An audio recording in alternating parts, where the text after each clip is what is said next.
The church was really crowded, like really crowded. The pastor asked people, like the people in the audience, like who wants to accept Jesus into their lives. My sister raised my hand, and I told him, well, I'm Christian, but I don't go to church. I don't practice. Oh, you're Christian. You're going to hell.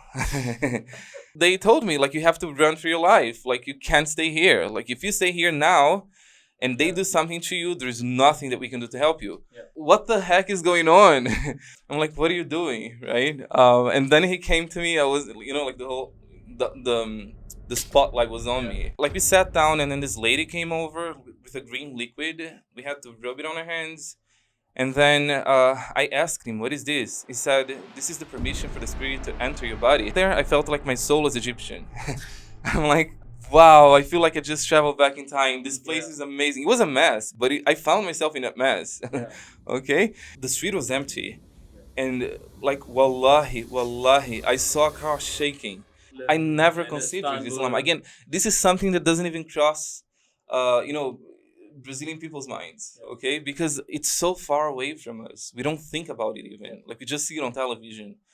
So no, but again, I didn't have anything against them. With the Quran, like a prayer mat. That prayer mat, bro, like, made me feel truly Muslim. Okay? I was praying on a towel, like, before. I learned how to pray on YouTube. It took me 8 months to learn it. Like, what do you guys mean? Like, I'm Iranian, like, from the Islamic State. My accent is fake. يا الله إني ناديتك وسعيت إني استهديتك فهديت بالقرآن أنرت طريقي يا الله إني ناديتك وسعيت إني استهديتك فهديت بالقرآن أنرت طريقي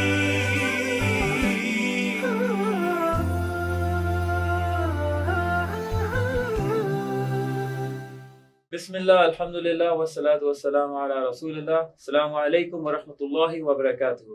Welcome everyone to the second season of the Hadaa podcast, where we go through the journeys of new Muslims who've discovered Islam in their life. And today we have with us a very special guest, Abdul Majid from Brazil. Assalamu alaikum. Assalam, how are you, brother? Alhamdulillah, brother. So let's have a short icebreaker before we get into your story. Okay. How many years have you been living in Istanbul? 5. What's the one thing you hate about Istanbul, and what's the one thing you love about Istanbul? Oh, brother. I love the city. It's a beautiful place. I hate inflation. You hate the inflation. I hate inflation. Yeah. What's your favorite food? Iskandar. Iskandar. Yeah. Okay, tamam. And who's your favorite person in Istanbul? I have a lot of favorite people. In Istanbul. Name one. Oh, my wife. Tamam. Jazakallah khair. So, you're from Brazil originally? You don't do this, Brazilians. We're all mixed. Very But my family came from Portugal 5 generations ago. But I wouldn't call myself Portuguese. I'm just Brazilian. You're just Brazilian. But originally, your ancestors, they go back to Portugal. Yeah. So can you tell us how your story started? What was the first thing that happened that led to the chain of events that then led you to eventually discovering Islam? I mean, I grew up as a Catholic. My father is a deacon of the Catholic Church. He's a member of the clergy. Yeah. So, as every child, I did whatever my parents were doing. But I would say that up until like I hit 15, 16, I was not that religious. So I would just go to church as, like part of a culture. But then when I grew up, I started like thinking for myself, and then I asked myself, like, do I believe in all of this? And the answer is, like, it was no, right? What's something that made you disenchanted from Catholicism, let's say? I mean, everything, to be honest. Like, you go to church, and then, like, there are so many people in there. And, like, you see them every Sunday, and they don't talk to you. Okay, that's one of them. Okay? So there's no brotherhood or sisterhood unless you join, like, the activities that are being run by the church, okay? But like when I go to into a mosque, it's really easy for me to make a friend. So this is like one difference. 2, not so much with Catholics, but there is the money thing. Like if you are a true Christian, you're supposed to share 10% of your salary with them 10%. every month. Okay, so it's not that you like on paper, yes, you have to give it. But if you don't, depending on the church, like people might be looking at you in a bad way. Not to say that I'm stingy, but like I don't feel like the money is being used for what they say it is. Okay, this is like another one. Plus, when it comes to Catholics, I would say like there are so many things between you and God. You pray to Mary, you pray to the Trinity, you pray to Jesus, you pray to the Holy Ghost, you pray to the angels, and like the saints. And there is this whole hierarchy where the priest is above you, and then there's the bishop, and then there's the cardinal and the pope. So I don't like these things. So I left them. Plus, again, there is also like this part of you not practicing what you preach. Like you go to church, you hear like these beautiful lessons, and then like you go out and like it's over. Like nobody does anything about them. Yeah. I mean, not no. Of course, I'm exaggerating here. Maybe old people still do, but I feel like the youth these days, they don't care. Even they go because maybe they're being forced. Yeah. So at what age were you like, okay, this is not for me and I want to see something else? Like 14, 15. Yeah. Yeah. I wanted to go like the complete opposite way. I'm like, look, this is really not working, and I do believe in God, but I grew up watching Harry Potter, so I'm like, I'm really, I don't know, like inclined to magic. Like somehow I always felt, like I always felt that thing inside of me calling, me to do this, inviting me to do this. So I met someone who's part of like a religion called Wicca. Wicca. It's basically witchcraft. Okay, and then I don't know, like as a teenager, like it felt really exciting, and then I'm like, I want to join it. Like, how can I join it? It's not for everyone. I would say there are some people that they do not accept. But in my case, that guy was my friend, and he was like, okay, I can get you in.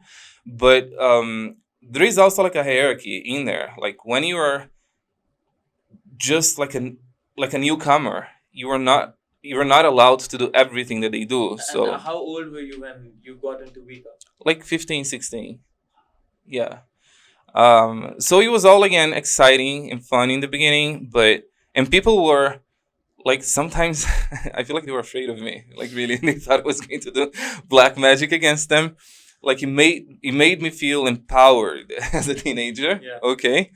You have superpowers. But again, I wasn't doing anything. But I was just like learning, like with the guy. Yeah. And then there was this one day after a few months that he took me to like one of I'm not gonna say that it's one of their places. Like it belongs to another religion, but there were people there doing something. Okay. And like the moment I got there, like I could feel the smell of alcohol, like just like going down my throat, and it was something really strong.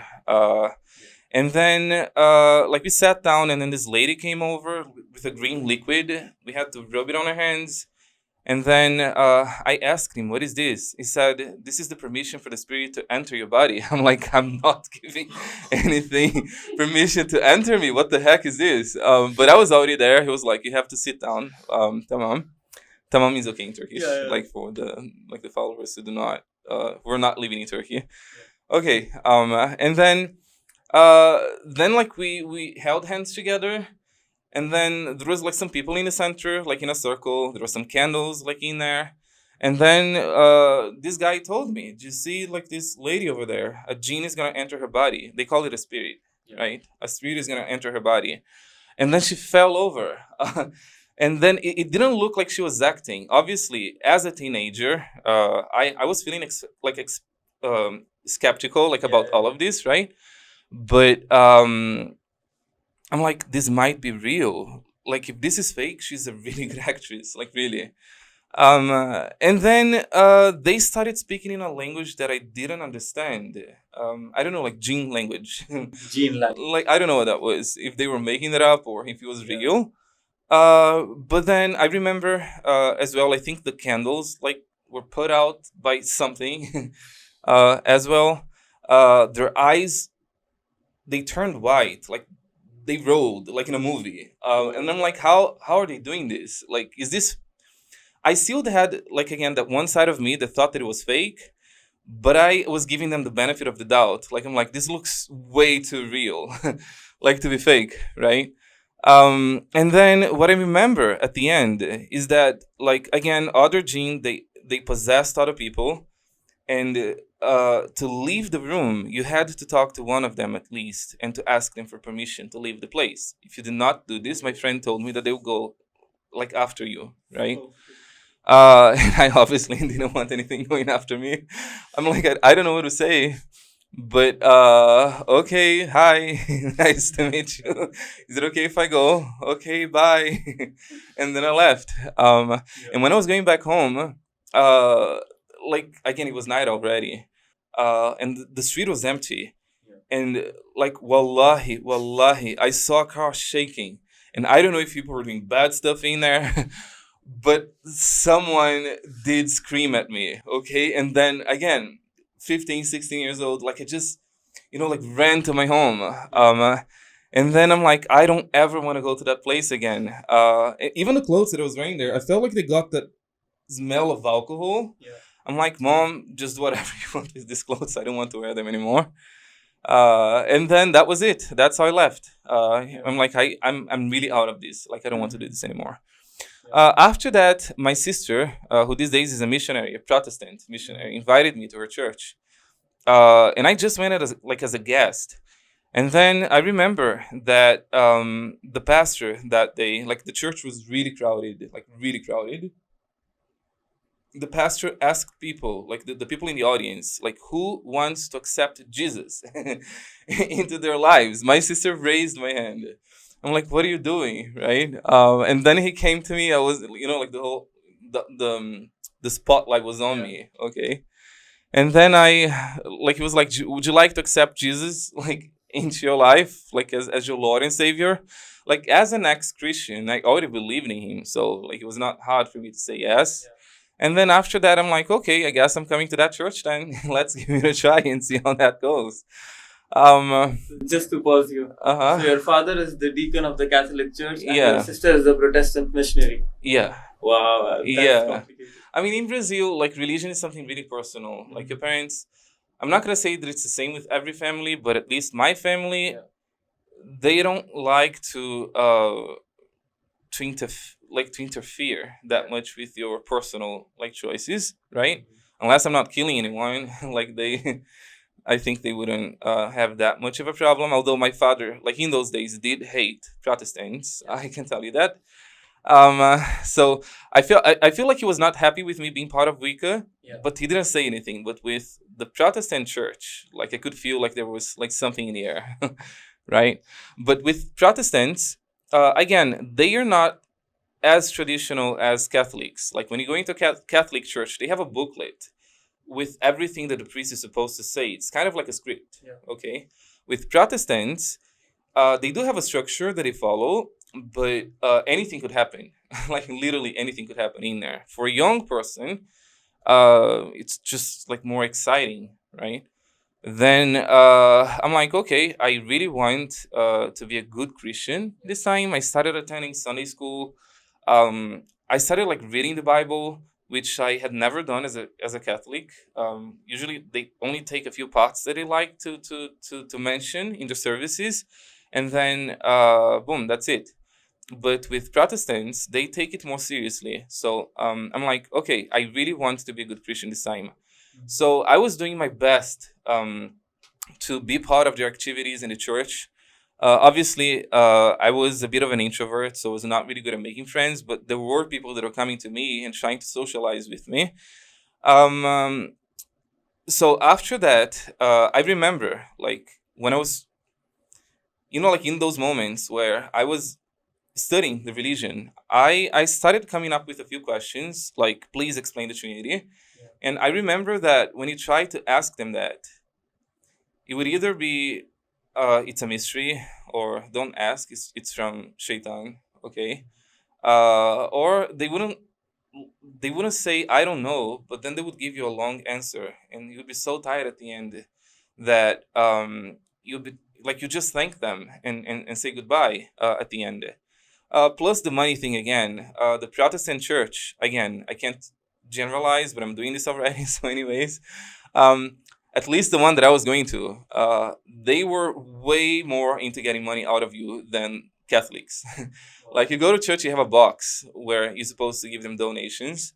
Then you have the 10% every month. And in this church in particular, if you didn't give it, they would, like you would feel like there is something like going on. Okay.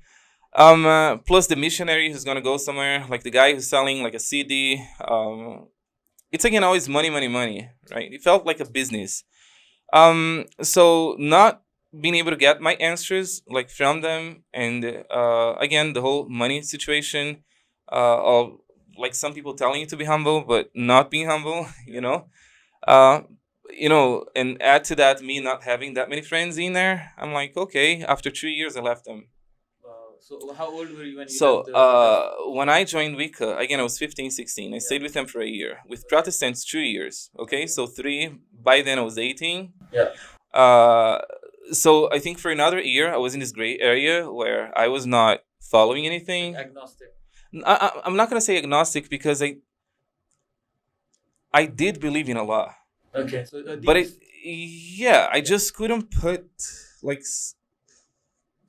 I just couldn't find any religion that felt real enough, like for me to follow.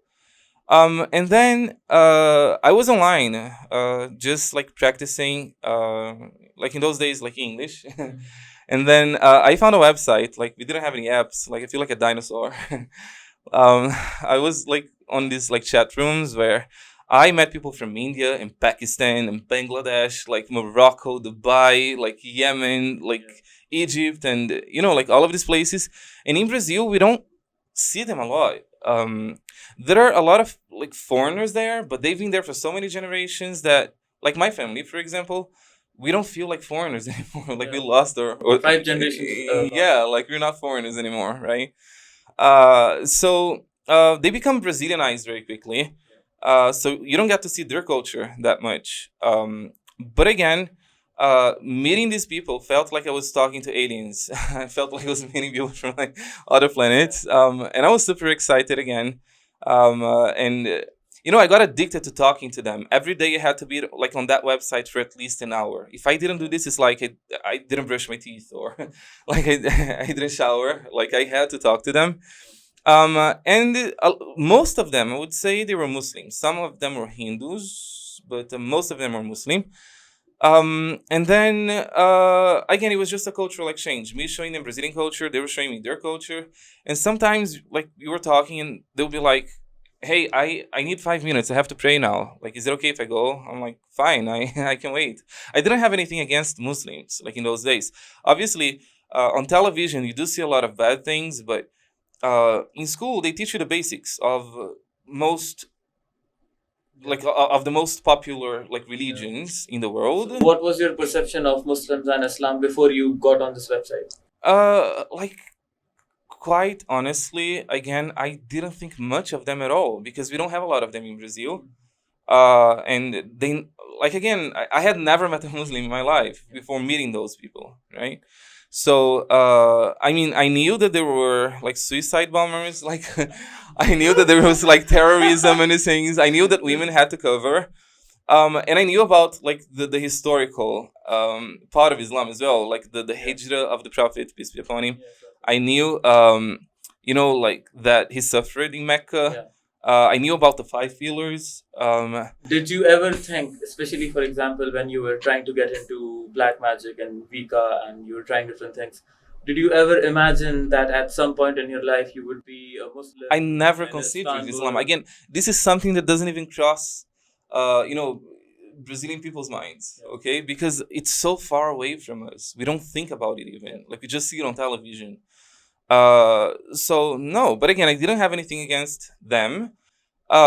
So if you're nice to me, I'm gonna be nice to you. That was my philosophy in those days. And then one day I met this one guy from Saudi Arabia on that website who was really different from the other ones. He was not interested in being friends only. he was like, right from the beginning of the conversation, what is your religion? And I told him, I'm Christian, but I don't go to church. I don't practice. Oh, you're Christian. You're going to hell. Straight up. Yeah, I was just shocked because the other ones were so nice, and this guy came all of a sudden saying that I was going to hell. And then I'm like, but why? Like, I'm not out there killing people. Like, I'm not. I mean, I have my flaws and my mistakes, but I don't think I'm that bad. I would deserve to be burned, like in hell for the rest of my life. Why am I going to hell? Because you're Christian. Okay, that's interesting. So let's talk. And then I felt that he was trying to convert me, and I was uncomfortable, obviously. But then I'm like, let me just be nice. That was my Brazilian side talking. I'm like, I'm just gonna be nice, and it's going to be fake, but I'll talk to him. I'll just let him say like whatever he wants, and at the end he's gonna go. I'll block him, and I'll never talk to him again. But then at the end of the conversation, he popped the question like, "Would you like to be Muslim?" I'm like, bro, you just met me. You told me that I'm going to hell. And you just lectured me about Islam in broken English. And you're asking me if I want to be Muslim. I tried to change like the topic a few times. He wouldn't let me. And then I'm like, maybe he wants something from me like the other like Christian guys. So I asked him flat out, like, what do you want from me? Like, if I become Muslim, what do you get? Did you get money? Like, or like, how does that work? And then he said, no, like, I don't get anything. Like, you just have to say this sentence and you'll be Muslim. I'm like, that's really all? Like, I don't have to be baptized? Or, no, just say this and you'll be Muslim. He didn't even teach me the six articles of faith in Islam.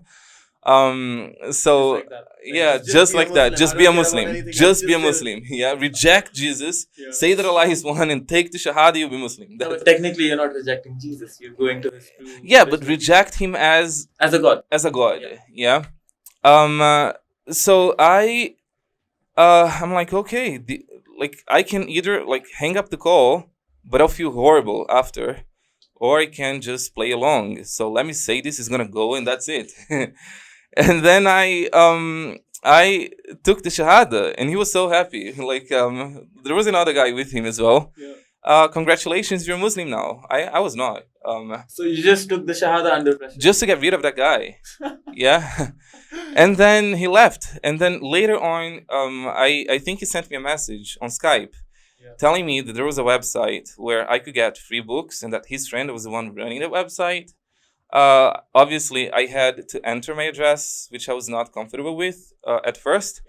But then again, I thought, like, he's, like halfway across the ocean. He can't do anything to me in Brazil. Let's just see what's going to happen. Then a few weeks later, boom, like that package came from Saudi Arabia. And that was the first time in my life that I got anything from, like a stranger that I met online. And the books were nice. So it was information. I'm like, it's not going to kill me if I read them. Yeah. So I was just trying to learn it. And then I thought, well, it looks really similar to Christianity in a lot of ways. I did feel bad when he was speaking about Jesus because I felt like a traitor. Yeah. Did you feel anything when you said the Shahada? When you said it? I felt like I was a hypocrite. Like, I'm like, I just did something awful. But again, I was trying to be nice. Yeah. But again, after reading those books and thinking about how much of a hypocrite I was when I took my Shahada, I'm like, I should at least give it a try. Like, it's it doesn't look like it's from Shaitan. Like, it looks like it's something that's actual, something that I can follow. So let's just like give it a try and see where I can get with this. And then I went through like most of those books. I also found a website called the New Muslim Academy. I didn't have any mosques or Muslims in my city to teach me, so I found again this website that's supposed to teach new Muslims how to take the first steps in the religion. And then I learned everything that I could online. I told even like my Muslim friends that I became Muslim, they sent me some gifts as well. Like there was a guy from Yemen who sent me a big box with the Quran, like a prayer mat. That prayer mat, bro, like it made me feel truly Muslim. Okay. I was praying on a towel like before. I learned how to pray on YouTube. It took me 8 months to learn it because So step by step. it was like, yeah, in the beginning I was doing just like doing those small sunnahs, like when you eat or drink something, you do it with your like right hand and then you say Bismillah. But they sent me a prayer booklet teaching you how to pray. And the instructions were like this. Okay, when you're going to the first rakat, I'm like, what is rakat? When you're going to the sujood, I'm like, what is a sujood? Like, I don't know what these things mean. Like, when you do the taslim, I'm like, I don't know what that means. And then, obviously, it was not helping. I felt overwhelmed. And then I just kept postponing the prayer for 8 months again. I'm not proud of that because I know that it's fard, right? You have to pray. But it was so hard for me, especially that it was in Arabic. I tried to get myself to memorize all of the lines that I had to recite, but it was again just hard. So you really became dedicated just because you're feeling like a hypocrite. You didn't want to feel like that. Yeah, I wanted, again, it didn't feel like something alien, like that alien, except for the parts that were speaking about Jesus. But I told myself to keep an open mind and to, like, look, learn. Just at least learn about it. If it is not a good thing at the end, just leave it. Like, that was my you know, like my approach. Yeah, my approach back then. Then, again, the more I learned, the closer I got to Islam. And my mind started like growing. Obviously, I'm not a sheikh like or anything. I'm not a scholar, but I felt like I got to a point where my iman was really strong. So I started volunteering on a Facebook page. They have like English posts about Islam. They work in Dawah, and they wanted me to translate them to Portuguese, so they could share them with Brazilians and you know, like Portuguese people. This is 8 months after you took your shahada. Yeah, like again, not necessarily 8 months, maybe like after a year and a half after me taking the Shahada. Like in the beginning, I tried to learn the basics of Islam. I focused on the small sunnahs. Then I did Ramadan. I learned how to pray. And then I, like after that, I started like meeting other Muslims. Yeah. So I started living a virtual Muslim life. Yeah. But then as I was learning about Islam, I learned that dawah is compulsory, especially in my situation. I was living in a city with no Muslims, so I had to spread Islam somehow.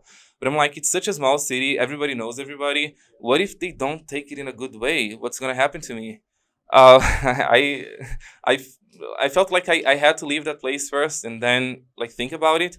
Yeah. So to fulfill my duty as a Muslim, I started a YouTube channel in Portuguese.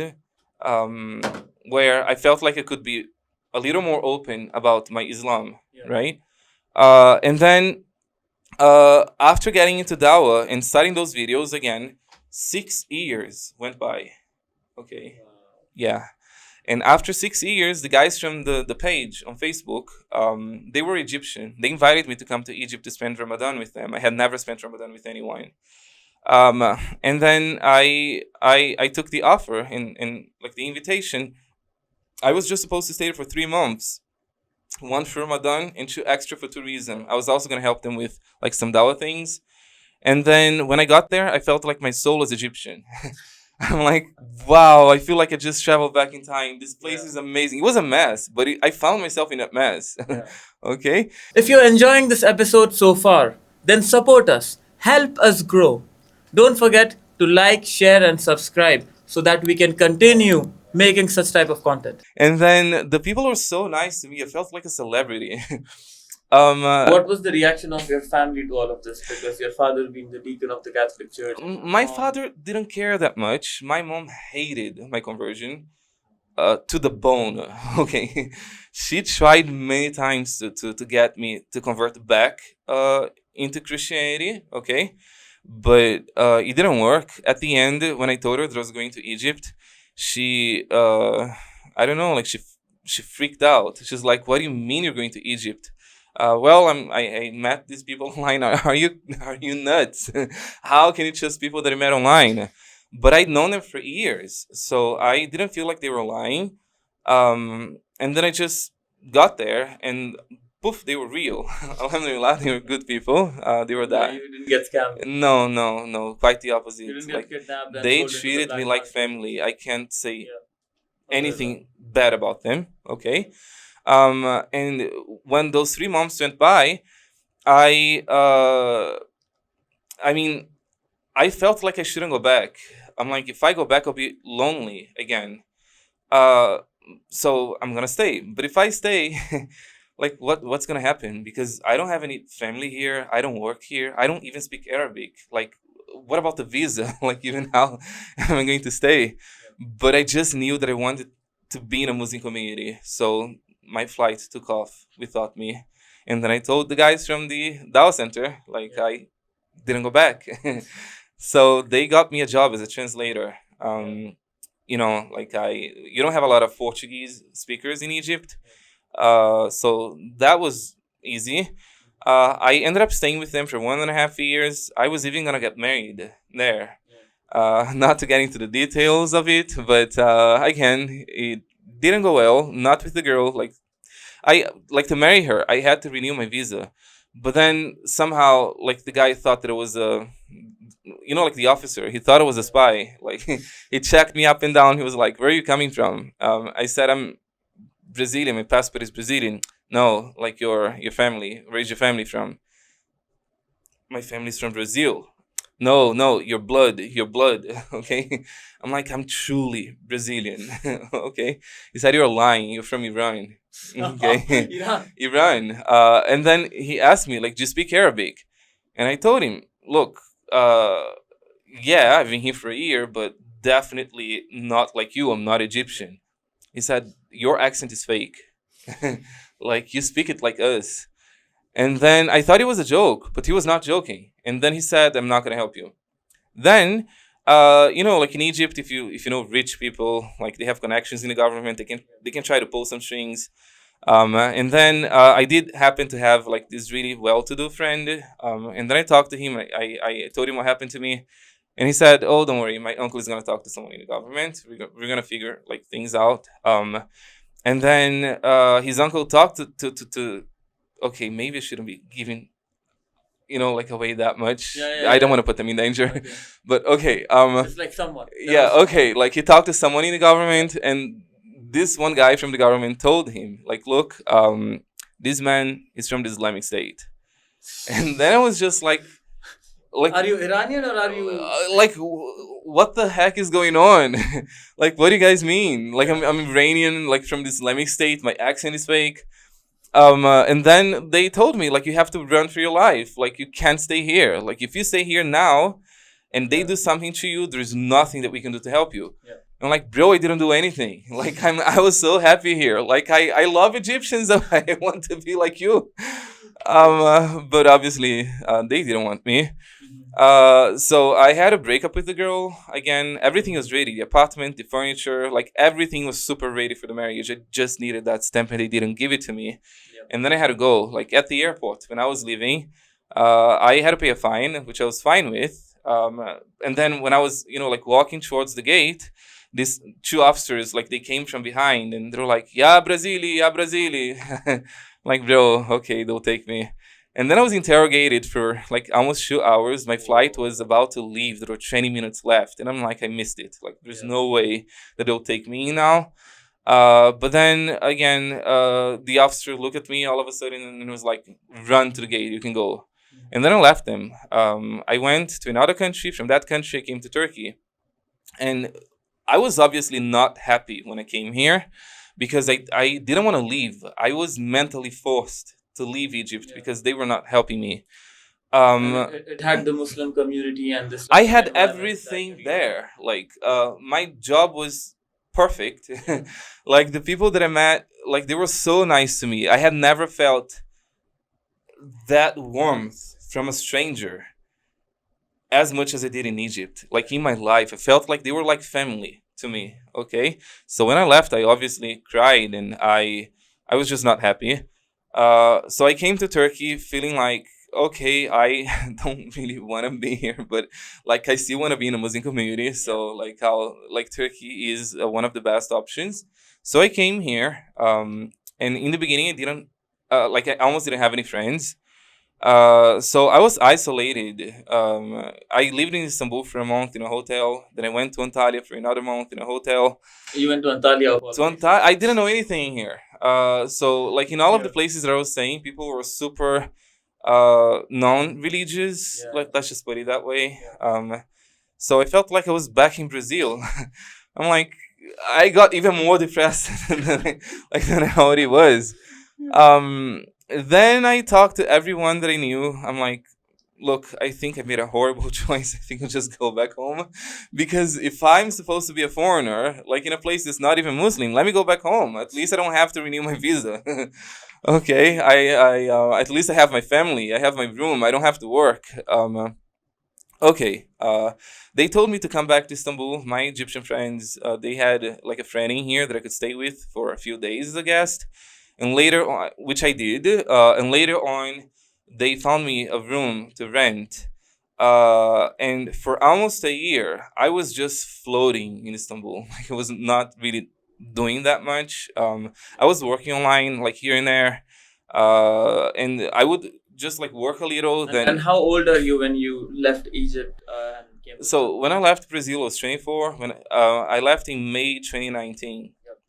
I left Egypt in October 2020 Okay. during Corona. Yep. Okay. Then I came to Turkey on the 1st of November 2020. Okay. And again, my first year was not the best. But then I found the, like cross-cultural center.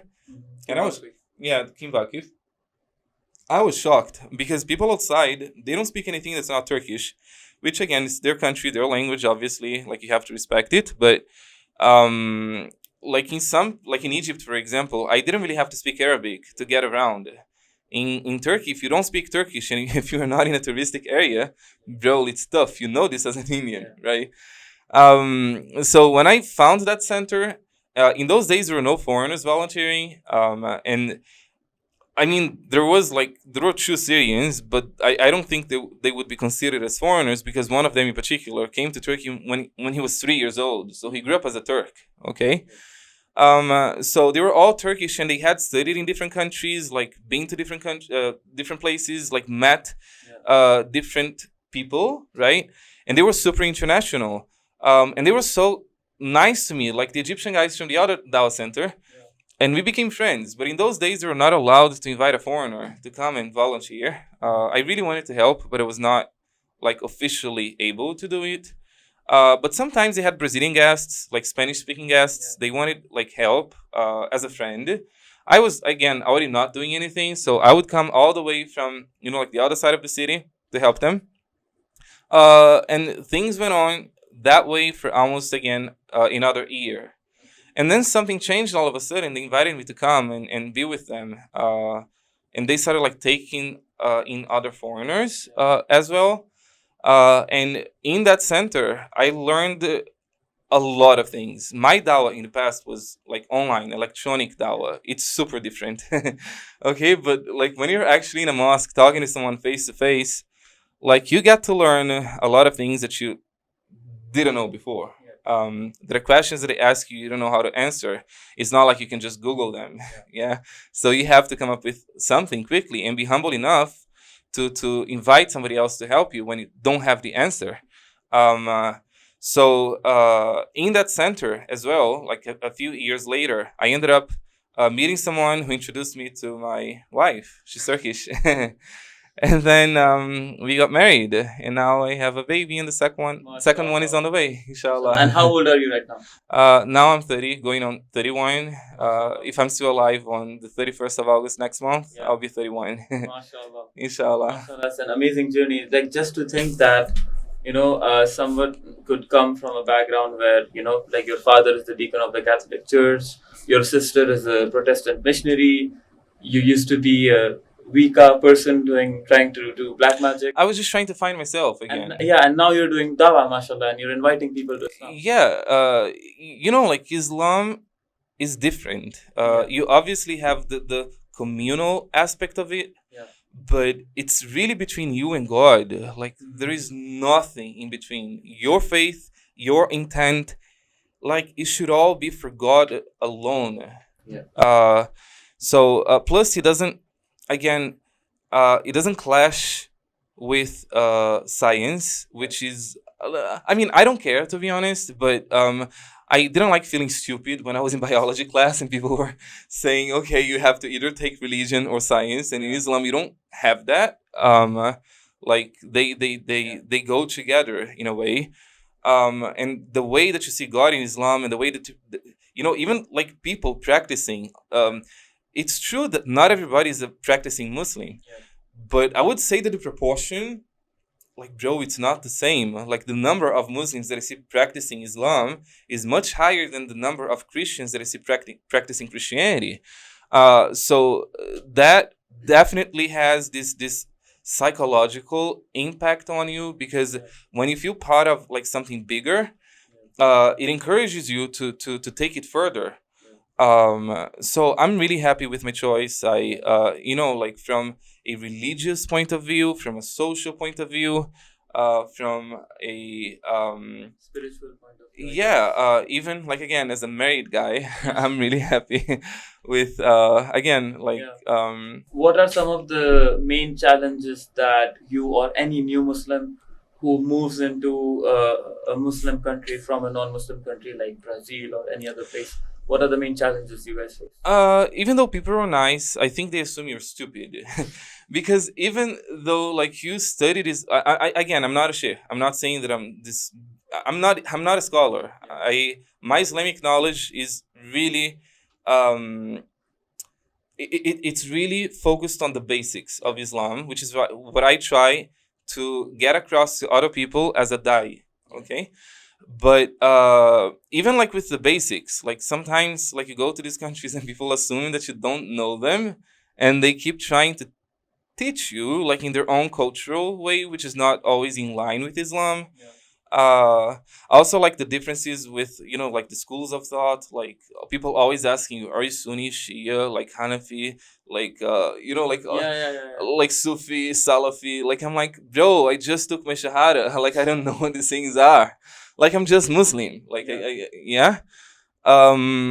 so again, like, this is number one.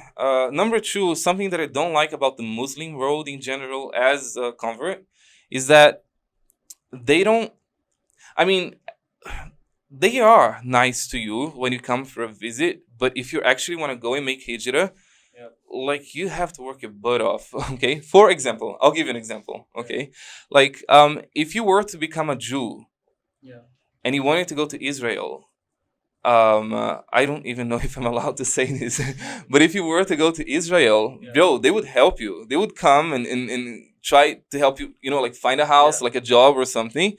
But in Muslim countries, like, they are so different. Like, you go to the Gulf, for example, and I'll say it in general. I don't want to name any like countries in particular and get banned. I like visiting them, but like, you go to those places and their population is so tiny, and they are not willing to take, to take in like more people. It doesn't matter, like, if you stay there for 50 years, when they don't need you anymore, it's a kick in the butt and goodbye. Like, we don't, But with, like, if you were to become, like, if you were like a lesbian, like you're someone who's gay, and you were to go to Canada, they would help you. Okay, like, what I'm saying is, people with like similar mentalities, they help each other, but it doesn't happen as much in the Muslim world. No, like, they take you as a guest and, okay, stay here, but don't get comfortable. Like, you have to go. Like, okay, you really have to. Like, So finding a place to stay. I feel like Turkey, despite everything that happened here, I feel like it's at least now. Even though the locals are not happy with that, I would say that it at least gives you a chance. Right? Like, these other places, they don't help you that much. I feel like throughout Islamic history, up until colonization, there was always this sort of integration of new Muslims into Muslim societies. Mm-hmm. And you had new Muslims rise to very prominent positions. Like, for example, with the Ottoman Empire, you have Mimar Sinan. And then you have, in India, for example, you have kings who are new Muslims. Like, they became a Muslim and then they became a king. Mm-hmm. So you have many such examples throughout Islamic history. But I feel like after colonization, that sort of stopped happening. And because now the way we understand the world, it is a very Europeanized understanding where everything is categorized into ethnicities and races and nationalities. So Yeah, but bro, I there was think this that- girl from Iran. I think she left Islam or she wanted like to take off the hijab. She went to Yeah. Spain. She got the citizenship Yeah. just because she doesn't want to be a Muslim anymore. Yeah, there was also a lady from Saudi Arabia who. That's the thing with Muslim countries. They're trying to It's like- stick to a 20th century understanding of the world. Yeah, that it's like they want to keep you inherited. away from them. Yeah, Yeah, I feel like this is the hardest part, like especially as a new Muslim. Some people, something that I don't like either. Like, why did you leave your country? You could have stayed there and given dawah to your people. They need it. Well, yeah, Someone said that to you. a lot of people said that to me. Okay, but not in a bad way. They were, yeah, like they were not being racist or anything. But like, bro, I know my country better than you. If I didn't stay there, there's a reason why I didn't want to stay there. Okay, again, I don't want to trash anyone, but I don't feel like the Muslim community in my country is that strong. Yeah. So I was trying to look for something that's older, more established, with variety. I didn't want to live in a place full of cliques. Like in Brazil, if you're a Muslim, you're either Lebanese or like a convert. I didn't want to be part of this like system. I have nothing. I'm not gonna say anything bad like about them again. They are nice to me when I see them, when I talk to them. But to live there right now, at least, I don't know the future. Allah knows the future. But right now, I feel like I need to be in a different place. Like it's a need, a mental need, not a financial one. I'll end But with one last question. If there's one advice that you would give to any new Muslims who are watching this right now, and maybe they're in the beginning of their journey, or maybe it's someone who's about to take their shahada but they're having a lot of questions, a lot of doubts, what's one advice you would give to them? Like it depends. Like if you're one of those people like me who are like living in a place where you don't have any mosques or like a Muslim community to come and help you, remember you have the internet. It's not the same thing, but it's better than nothing. And there are plenty of good people in there that can help you. And if you are in a place with a Muslim community, like just go ahead and try to reach out to them. There are a lot of people who'd be super happy to see you taking the shahada as well. And if you feel like they are not being friendly, again, they are not the only Muslims like in the world. It could happen, like in some places. Unfortunately, well, it's qadr, nasib.